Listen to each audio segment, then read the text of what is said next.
আজ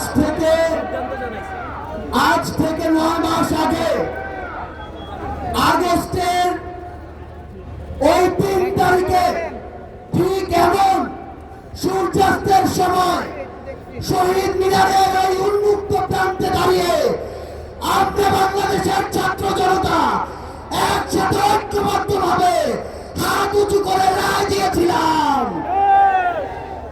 ঠিক তখন থেকে আজ 9 মাস পরে 2025 সালের মে মাসের এই 2 তারিখে এই বাইতুল মোকাররমের সামনে বাংলাদেশের ছাত্র জনতা আবার হাত উঁচু করে ঐক্যবদ্ধভাবে রায় দিবে।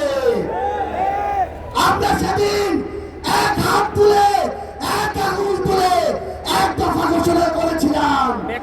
আজকে আমরা এখানে ঐক্যবদ্ধ মুষ্টিবদ্ধ হাত উঁচু করব। আমরা সবাই মুষ্টিবদ্ধ হাত উঁচু করব।